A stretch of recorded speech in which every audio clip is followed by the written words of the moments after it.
नमस्कार, मी प्रभाकर लोंढे, खडतर प्रवास वर्तमानपत्राचा तथा खडतर प्रवास यूट्यूब चॅनलचा मुख्य संपादक. आज आपण मातोश्री हॉटेल या हॉटेलचे मालक या मालकाला आपल्याला भेटायचं आहे. याचं कारण असं आहे की आज तरुण पिढी रोजगार धुंडण्यासाठी मुंबई, पुणे, अमेरिका, लंडन इकडं झालेत. म्हणजे अवाढव्य पैसा कमवायचा आहे. काही मुंबईला, पुण्याला जाणारे लोक रोजीरोटी मिळावी म्हणून जातात.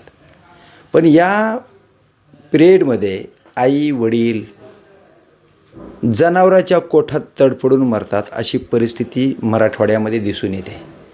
काही वडील गळफास घेऊन मेलेले पाहिले गेलेत. 28,000 शेतकरी या महाराष्ट्रात मरण पावले या भाजपाच्या काळामध्ये. 2 कोटी नोकऱ्या देतो अशा पद्धतीचं आवाहन नरेंद्र मोदीने केलं. या 12 वर्षामध्ये 24 कोटी तरुणाला जर नोकऱ्या मिळाल्या असत्या तर 28,000 पोरं गळफास घेऊन मेले नसते. ही परिस्थिती आहे आणि हे वास्तव आहे. हे तर राजकारण नाही, पण वास्तववादी चित्रण आपल्याला मांडायचं आहे. आणि तरुण पिढीला घाबरून न जाता आपण सक्सेस कसं होतात हे आपल्या मातोश्रीच्या हॉटेलच्या बिर्याणी हॉटेलच्या मालकाने दाखवून दिलं आहे. माझी परिस्थिती कशी होती आणि त्या परिस्थितीवर मात करून मी इथपर्यंत कसं आलो आहे हे त्यांनी दाखवून दिलं आहे. तरुण पिढीनं याचा आदर्श घ्यायचा आहे आणि म्हणून ही मुलाखत घेण्यासाठी हे प्रभाकर लोंढे संपादक या नात्यानं मनोज सुरवसे यांच्याकडे मी आलो आहे. आपल्यासोबत आहे ते, आपण त्यांना विचारणार आहेत की आपण इथपर्यंत कसं आलात. आपल्यासोबत आहेत मनोज सुरवसे. मी सुरवसे साहेबांना खडतर प्रवास यूट्यूब चॅनलमध्ये त्यांना 2026 या नवीन वर्षाच्या खूप खूप शुभेच्छा देतो आणि आज त्यांच्यासोबत मी संवाद साधतो. माझ्यासोबत आहेत मनोज सुरवसे सर. खडतर प्रवासमध्ये तुमचं स्वागत आहे. महत्त्वाचा मुद्दा, आज तरुण पिढी शिक्षण घेऊन रात्रंदिवस प्रयत्न करतात. मी तुळजाभवानी स्टेडियमवर असतो आणि एक्झरसाइज काढण्यासाठी मी रेग्युलर तिथं असतो. किमान 3 तास मी व्यायाम करतो. त्या ठिकाणी तरुण पिढी व्यायाम करायला येतात. चक्कर येऊन अक्षरशः पडतात. एवढे ती सराव करतात. आणि नोकरीत कोणची अपेक्षा आहे त्यांची? पोलीसमध्ये जायचं आहे, आम्हाला भरती व्हायची. आता पोलीसला साधारणपणे 31, 40, 50 हजारापर्यंत पगार आहे. पूर्ण आयुष्यभर ते नोकऱ्या करण्यासाठी धडकतात. काही लोकांना नोकऱ्या लागतात, काही लोक तसेच राहतात. पण लग्नाविना 35 वर्ष पोरं या नोकरीच्या आशेपोटी तडपडतात. त्याच्याकडं न वळता, नोकरीकडं न वळता व्यवसायातून माणूस घडू शकतोय अशा पद्धतीचा संदेश तुम्ही तरुण पिढीला दिला आहे या मातोश्रीच्या माध्यमातून. काय वाटतं तुम्हाला? एकदम अभिमान स्वतःला वाटतं आहे. कारण एकदम गरीब कुटुंबातनं, म्हणजे वडिलाला पण 1.25 एकर जमीन होती, शेती काहीच नव्हती. त्यातनं त्यांनी घेतलेली शेती आणि आमच्या नशिबाला जे वडिलांचं, आई वडिलांचं जे कष्ट होतं ते दिसत होतं. म्हणजे आपण एक गरीब कुटुंबातनं जन्माला आल्यानंतर आपल्या पण नशिबाला कष्ट आहे आणि आपण जर काही नाही केलं तर आपल्याला पण आई वडिलासारखंच आयुष्यभर कष्ट करावं लागेल ही आपल्याला माहीत होती तळमळ. तर आपल्याला एक ध्येय होतं की शिक्षण तर आपण परिस्थितीमुळं करू शकत नव्हतं. तर आपण शिक्षण नाही जरी केलं तर आपल्याला कष्टाची सवय लहानपणापासूनच आहे. तर ते कष्ट समोर डोळ्यासमोर ठेवून एक काहीतरी व्यवसाय करायचा. आपल्याला नोकरी तर लागणारच नाही, लागली तरी पण पैशाला अडचण येणार, शासन पैशाशिवाय तर नाही. तिथपर्यंत नोकरीपर्यंत जाईस तर आपलं शिक्षण पूर्ण होऊ शकतच नाही अशी कंडिशन आपली शेतकऱ्यांची. बरोबर. त्याच्या माध्यमातून आपण लहानपणापासूनच कष्ट केलं आणि ध्येय ठेवलं की आपण काहीतरी व्यवसायच करायचा. मग लहानपणापासून आम्ही जनावर राखली, शेरडं राखली, सगळी गावाची नाही ती कामं केली. जिथं 400 रुपये ज्याला कामाला पगार ते आम्ही 100 रुपयानं केली. 70 रुपये कामाला आहे तिथं आम्ही 15 रुपयानं कामं केली. म्हणजे लहानपणी आमचं ते लहानपणी गेलं. आणि व्यवसायात उतरायची लहानपणापासून जिद्द होती. आईवडिलांचं कष्ट, अक्षरशः कामं भेटत नव्हती. वडिलांनी रस्त्यावर खडी फोडली, आईनं गावात कामं भेटत नव्हतं दुसऱ्या गावाला कामाला जायली. आमचे आई वडील 5 वर्ष गोव्याला होते दुष्काळ पडल्यावर. का तर गावात कामच नव्हती. मग त्यांच्यासोबत आम्ही सेल गोव्याला होता. शिक्षणाचं पण असंच तसंच होणार, शिक्षण बुडणार. मग ह्या माध्यमातून आम्ही हळूहळू ज्यावेळेस 10वीपर्यंत झालं शिक्षण असं ढकलं स्वतः कष्ट तुम्हाला करून. इथेच थांबवतो जरा. हां. 10वी पर्यंत आला तुम्ही, पण लहानपणी तुम्ही थंडीनं कुडकुडत आणि एक पुस्तक घेऊन, जे मिळेल ते पुस्तक, फाटकं तुटकं पुस्तक घेऊन तुम्ही खांबाच्या खाली लाईटच्या सरकारच्या लाईटच्या खांबाखाली बसून 8-9 वाजेपर्यंत अभ्यास करत होता. काही येत बी नव्हतं, पण बसत होता, करावंच लागत. आणि उपाशी पोटानं बसत होता. अशा पद्धतीची माहिती मिळते. आणि लोकांकडे भूक लागली की अक्षरशः भाकरी मागून खाऊन तुम्ही एक संकल्प केलाय. कशी कंडिशन होती ती? हा का, लहानपणी आम्हाला घर आमचं 6 पत्र्याचं होतं, जेवायला भेटतच नव्हतं. आम्ही शेजाऱ्या पाजाऱ्याची तर मागून खायचं. आणि घर 6 पत्र्याचं, लाईट कुठली आली? बरोबर. शाळेत तर जात होता, शिक्षण स्वतः काम करायचं, शिक्षण पूर्ण करायचं. आणि शाळेत गेल्यानंतर अभ्यासाला सकाळी मास्तरचा मार खावा लागत होता. मग त्याच्यासाठी अभ्यास पर्याय म्हणून आम्ही लोकांच्या घरामध्ये जायचा, अभ्यास करायचा, पोल खाली रस्त्यावरच्या खांबावर अभ्यास करायचा. आणि लहानपणी लोकांचे कपडे मागून लिहायचं. म्हणजे दुसऱ्याचे चांगल्या घरातले, आमचे बऱ्यापैकी घरं गल्लीमध्ये चांगली असे, पाटलाची किंवा जवळची माणसं असायची, त्यांनी कपडे द्यायचे, खायला प्यायला द्यायचे. त्यांचे ठिगळं लावून आम्ही चढलेलं लाव. म्हणजे अवतार तर असला कठीण बी करायला भेटत नव्हती लहानपणी. असं प्रवास म्हणजे सांगण्याच्या पलीकडचा आहे, जे नाही सांगू शकत. किती बहिणी आहे तुम्हाला? मला एक बहीण, एक भाऊ. आम्ही लहानपण सगळ्यांनी कष्ट करून शिक्षण पूर्ण केलं. आता बहीण काय करतात? बहीण शेतीच करते अजून. हां, अजून बी शेती करते. गावात आहेत काय? नाही, इथंच आहे. बरं. आता पुढचं 10वीच्या पुढं तुमचा संकल्प कसा झाला आणि तुम्हाला काय वाटलं या धंद्याकडे कसं काय वळाला? लोक नोकरीसाठी चक्कर येऊन पडायला म्हणा, रनिंग करताना, सराव करताना, पण त्यांची जिद्द आहे की आम्हाला नोकरी करायची. आणि माझ्या अंदाजाप्रमाणे नोकरीमध्ये काहीच नाही, मर्यादा आहे. बरोबर. प्रॉपर्टी कमवण्याचा मर्यादा आहे. आणि जर समजा वाम मार्गाने पैसे कमवले तर आम्ही त्यांच्या पाठीमागे असतो. 100% म्हणजे कुठं सस्पेंड होत आहे, बरोबर, कुठं त्याला गाठायचं, बरोबर, कुठून पैसा आणला, हे सगळं विचारण्यासाठी आम्ही त्याच्या पाठीमागे. बरोबर. पण तुम्हाला आम्ही नाही विचारू शकत हे पैसे कुठून आणले. बरोबर आहे. मग हा मार्ग शोधण्याचा जो संदेश आहे, काय संकल्प केला होता आणि कोणत्या सालामध्ये केला होता? तर हे कष्ट आपल्या नशिबाला लहानपणापासून पुजलेलं आहे. तर आपण लोकांचे तर लहानपण सगळं नोकऱ्या घालले वडिलांनी, आम्ही आई. तर आपलं एकच उद्दिष्ट होतं, आपण काम करताना आपल्या मागं कमीत कमी हजारो लोकांना आपल्यापासून काम भेटावं. मला काम भेटत नव्हतं, माझा एकच विचार होता की आपल्या लोकांना काम भेटावं. आणि काहीतरी असा संकल्प करायचा की व्यवसायात आपल्यासारखी लोक उतरली पाहिजे, जिद्दीनं पेटून व्यवसायात उतरायचं. कारण आपण काम कोणाला देऊ शकतो? ज्यावेळेस व्यवसायात उतरलो, व्यवसाय घडवले तर लाखोंना काम भेटू शकतं. हा संकल्प लहानपणीच होता. आणि ज्यावेळेस 10वी झाली त्यावेळेस 11वीला ॲडमिशन घेतलं. 11वीला ॲडमिशन घेतल्यानंतर कॉलेज करत किती दिवस नापास झाला हे महत्त्वाचं. 10वीच्या अगोदर 3 वेळेस ढकल पास केले मला, कारण शाळेतच जात नव्हतं मी. बरोबर आहे. कामाला शिकण्याची होती, जिद्द शिकण्याची होती. असं शिक्षण पूर्ण केलं. 10वीच्या नंतर कॉलेज करत सायकलवर दूध घातली. सेकंड हँड सायकल घेतली. अगोदर तरी टमटममध्ये दूध घेऊन यायचं, इथं भाड्यानं सायकल घ्यायची आणि मग घरोघरी दूध घालायची. पुन्हा स्वतःची एक सेकंड हँड सायकल घेतली. तसं करत दूध घालायला किती वाजता? सकाळी पहाटे 5 वाजता दूध गावात गोळा करायची आणि इकडं दूध घालायची. कॉलेजला अगोदर यायच्या अगोदर सगळं आटपायचं. भोसले हायस्कूल ॲडमिशन होतं. इथं शिक्षकांसोबत दूध घालून 11वी पूर्ण केली. बरोबर. त्यावेळेसच पुन्हा व्यवसायाची आवड झाली. आपल्याला काहीतरी वेगळंच करायचं. कुठं काम केलं का तुम्ही अगोदर? मिस्त्रीच्या हाताखाली, सगळे मिस्त्री हाताखाली केलं. बिगारी काम केलं, भंगार गोळा केलं, गॅरी विकले, पुन्हा पाव विकले गावामध्ये, टपरी केली, काय नाही ती उद्योग केले. ही बिर्याणीची जी तुम्हाला चव सापडली गेली ती तुम्ही ते काय मिस्त्री वगैरे काय नाही, कसं तुम्हाला हे चहाचं अगोदर काय केलं, दूध डेअरी केली. सायकल घालत पुन्हा इथं एक दूध डेअरी टाकली बार्शी नाक्यावर. दूध डेअरी टाकून त्या दूध डेअरीमध्ये चहाचा व्यवसाय चालू केला. सकाळी दूध विकायचं, संध्याकाळी दूध, दिवसभर काय करायचं. मग एक जोडधंदा म्हणून दिवसभर चहा विकायला चालू केला. चहा विकत पुन्हा नाश्ता चालू केला. नाश्ता, वडापाव, ज्यूस सेंटर, असं करत हॉटेल लाईनमध्ये चहामध्ये उतरलो. हा नाश्ता सेंटर झालं. आणि आपल्याला ह्याच्यातनं स्वतःच करायला लाव, पण व्यावसायिक कसे घडवायचे किंवा लोकांना रोजगार कसा द्यायचा, आपल्याला रोजगार भेटत नव्हता. मग ह्या माध्यमातून असं डोक्यात आलं की आपल्या हाताखाली 10-5 माणसं कामाला पाहिजे. मग एक बिर्याणी सेंटर टाकलं. चहाचं ठेवून बिर्याणी सेंटर टाकलं. त्याच्या मागं बाहेरची माणसं कामाला आणली. बिर्याणी सेंटर चालू केलं. ती स्वतः कला, प्रत्येक गोष्ट स्वतः केली. मग पहिल्या स्टार्टला तुम्ही कुठे दुकान टाकलं नेमकं? इथंच होतं पहिलं. ही तुमचं किरायाचं आहे का भाड्याचं आहे? भाड्याचा.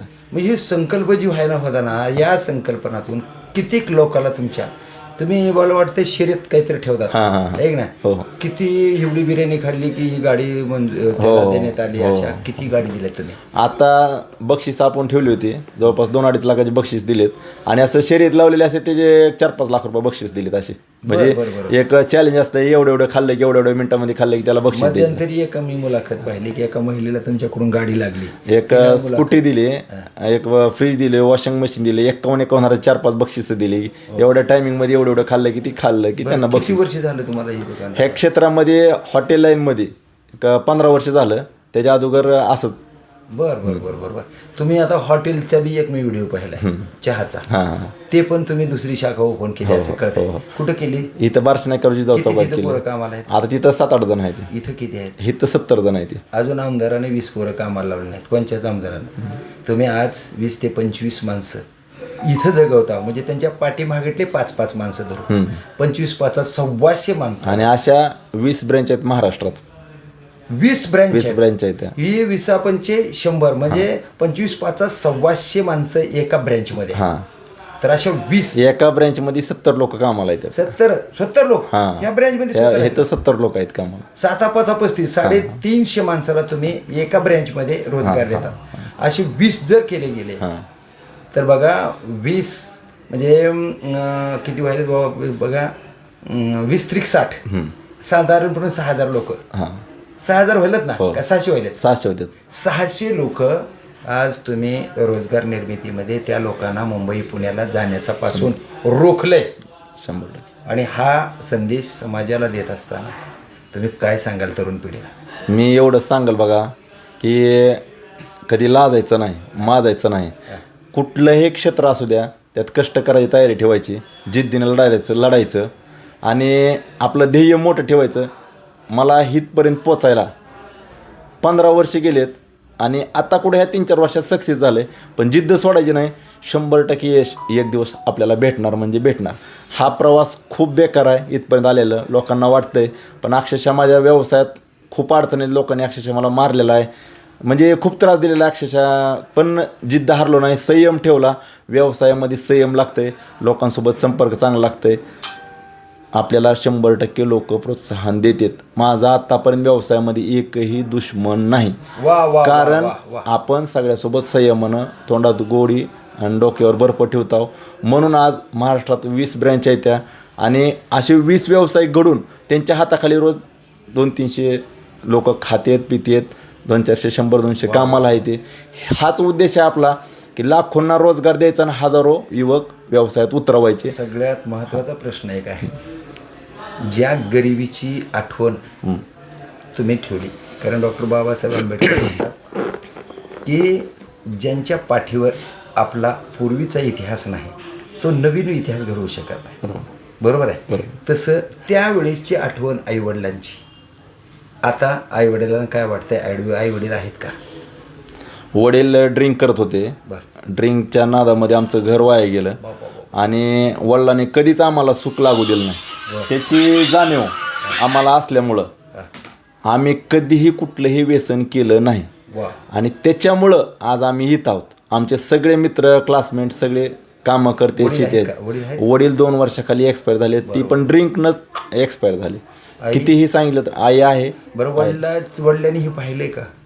हे सगळं वडिलांनी चांगलं पाहिलंय पण आम्हाला असंच वाईट वाटत होतं की वडील लहानपण बी दारूमध्ये गेलं चांगलं आम्ही कमवल्यानंतर सुखानं खावं ह्याचं खूप वाईट वाटतंय की त्यांनी सुखानं शेवटपर्यंत खाल्लं नाही. मुलगा घडलाय हे तर पाहिले का? पाहिले. आज आईला काय वाटतंय? आईला एकदम भारी वाटतंय की तिनं आमच्यासाठी जे जगली आता तवाच मेली असते आई आमच्याकडे बघून जगली. तिला खूप समाधान वाटतंय की आज जे कमवलंय मी जे लहानपणी लेकरांसाठी जगले त्याचं आज सार्थक झाल्यासारखं तीच त्याला वाटतं. ओके सर तुम्ही कोण काय नाव तुमचं? मनोजचा चुलता. मनोजचा चुलता काय वाटते मनोजच्या बाबतीकडे? आनंद वाटते ना. आनंद वाटते. आतापर्यंतचं आयुष्य जगलेलं जे आहे ते आज मनोजकडे बघितल्यावर मनोजनं 600 पोरावाला रोजगार दिलाय. चांगलं वाटतं. चुलता कधी पुतण्याचं कौतुक केलेलं महाराष्ट्रात दिसेना आणि पुतण्यानं चुलत्याचं कौतुक केलेलं महाराष्ट्रात दिसेना. सगळं फोडाफोडीचं राजकारण चुलत्यात आणि पुतण्यात. पण तुम्ही वडिलासारखं लेकराला सांगायला तुम्ही काय सांगाल लोकांना?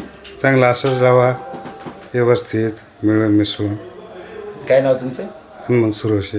सर तुम्ही कोण? मी मनोजचा दाजी. बरं बरं बरं. त्यांच्या बहिणीचे मिस्टर का आत्याचं? बहिणीचे मिस्टर. काय वाटते बाबा मेहुणा म्हणून?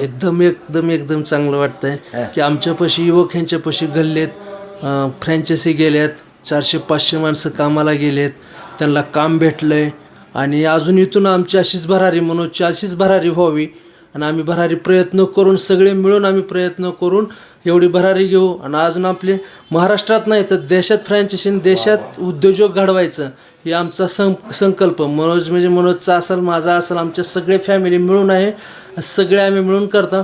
तर आमचा एक संकल्प आहे की महाराष्ट्रात नव्हे तर देशामध्ये आमच्या सगळ्या फ्रँचायसी जाऊन सगळ्या युवकांना काम भेटलंच पाहिजे, सगळ्यांनी उद्योगाकडे वळावं एवढेच आपलं सांगणं की उद्योगाकडे वळून उद्योग केल्यानंतर कष्ट, जिद्द आणि चिकाटी केली तर यश ही सक्सेसच आहे. तुमचं नाव काय? पांडुरंग कदम. सर असे जरा थोडा पैसा आला की माज येत आहे आणि माज आला की त्याला राजकारणाची स्वप्न पडतात. तुम्हाला कधी स्वप्न पडलेत का राजकारण? मला राजकारणाचे स्वप्न पडत नाही. मला युवा उद्योजक घडवायचे आहेत आणि मला त्यांच्यात सुख बघायचं आहे. कारण मला ते हितपर्यंत याला खूप त्रास झाला आहे. आपली गरिबातली लेकरं माजून आहे, खरंच माजून आहे. आणि मी किती ग्राउंड लेवलला राहतो माझं मला माहीत आहे. कारण मला माज यायचं म्हटलं तर मला पहिले दिवस आठवते, तर लगे रडू येतं. मागं वळून बघितलं तर दिवस आठवतात. त्यामुळे माझं आयुष्यात कधीच येणारच नाही. बरं, आता एक प्रश्न राजकारणातला विचारतो. निवडून गेलेली जी खासदार आमदार आहेत त्यांनी सगळं शहर उद्ध्वस्त झालं अशा 100 बातम्या मी लावल्या. तुमच्या मातोश्रीच्या पुढची सुद्धा बातम्या मीच लावल्या त्या रोडच्या. ते रोड जे व्हायला ना, बाळासाहेब थोरात नावाचे उस्मानाबादचे कार्यकारी अभियंता अधीक्षक होते, बाबासाहेब थोरात. त्यांना जवळ बसून हा रोड बनवायला लावला आहे आणि त्यांनी मंजूर करून न गेलेत. म्हणजे म्हणण्याचा उद्देश की राजकारणी लोकांनी जे मतदान घेतलेलं असते त्याच लोकांना न्याय दिलेला नसते. बरोबर. त्या लोकांना तुम्ही काय सांगाल माझे एक मतदार म्हणून? एक कळकळीची विनंती आहे की ज्या वेळेस तुम्ही कुठल्याही रस्त्याने स्वतः चालल्यावर तुम्हाला काय त्रास होतोय ते आमच्यासारख्या शेतकऱ्याच्या पोरांना, गरिबातल्या कुटुंबातल्या पोरांना किंवा ॲक्सिडेंट होतात, कुठं पडतेत, काय होतात, ह्याच्यावर थोडंसं स्वतःला हादरं बसल्यानंतर दुसऱ्याची जाणीव करून घ्यावी.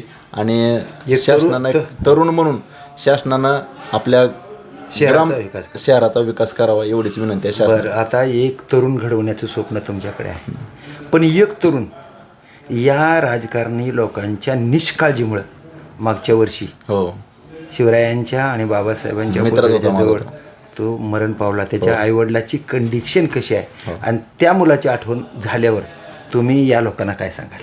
एवढंच वाटतंय की एक नाही 1000 वेळेसच वाटतंय. माझा जवळचा मित्र होता, ते रोज 3 वर्ष सोबत आम्ही जिम केलेली आहे.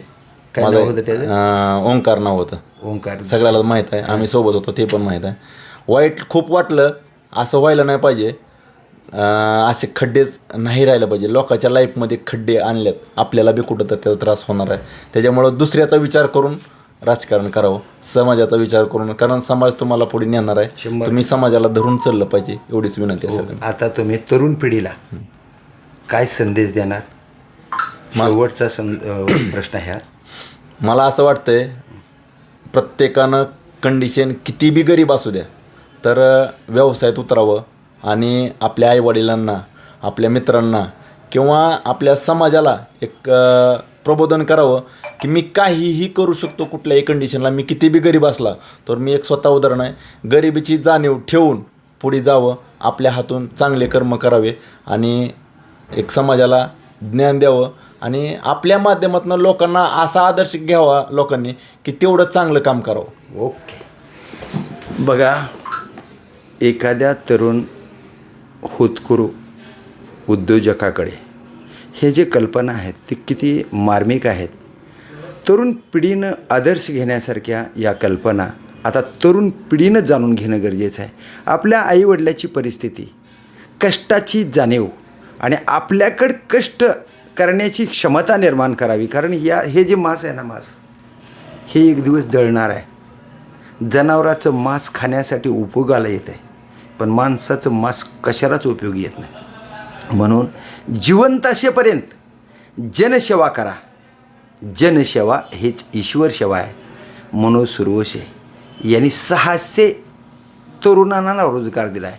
एखादा खासदार आमदार एवढा रोजगार देऊ शकत नाहीत हे वास्तव आहे. कारण त्यांना स्वार्थ पडला आहे. आपलं भलं कसं होईल, आपल्याला गुवाहाटीला जाऊन करोडो रुपये कसे खाता येतील याची चिंता त्यांना आहे. पण या तरुणाला, माझा तरुण मित्र सुधारला पाहिजे आणि 20 ब्रँच नव्हे तर देशभर ब्रँच तयार करण्याची संकल्पना या तरुणाकडे आहे. हा तरुणाचा आदर्श तरुण पिढीनं घ्यावा, उद्योगाकडे वळावं आणि एखादा धीरूभाई अंबानी, एखादा अदानी धाराशिवामध्ये निर्माण का होणे. शिवरायांचा आदर्श घ्या.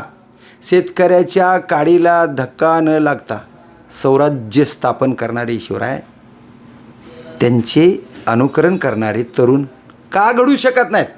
आणि ते घडण्यासाठी तरुण पिढीनं कष्ट करण्याची ताकद निर्माण करावी आणि धाराशिवामध्ये एखादा चांगला उद्योजक तयार व्हावा, एवढीच नवीन 2026च्या सालामध्ये सर्व कार्यकर्त्यांना, तरुणांना खडतर प्रवास वर्तमानपत्राच्या व खडतर प्रवास यूट्यूब चॅनलच्या वतीने खूप खूप शुभेच्छा. आणि एक लक्षात ठेवा, कष्टाशिवाय फळ नाही. गरिबीची जाणीव ज्याला आहे, ज्याला आईच्या लुगड्याला 2 गाठी बांधलेल्या समजतात, तोच आईला चांगल्या पद्धतीची इरकल घेऊन आईच्या चेहऱ्यावर हास्य निर्माण करतो. असाच तरुण घडावा. ते शिवरायासारखा. जिजाऊच्या पोटाला शिवराय जन्मले आणि शिवरायानं जसं हास्य निर्माण केलं तसं तरुणाने हास्य निर्माण करावं, एवढीच तरुण पिढीकडून अपेक्षा आहे. मी प्रभाकर लोंढे, खडतर प्रवास वर्तमानपत्राचा तथा खडतर प्रवास यूट्यूब चॅनलचा मुख्य संपादक.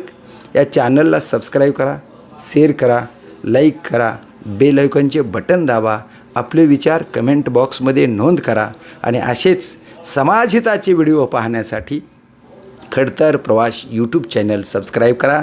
धन्यवाद. धाराशिवकार. जय हिंद, जय महाराष्ट्र, जय शिवराय. जय शिवराय.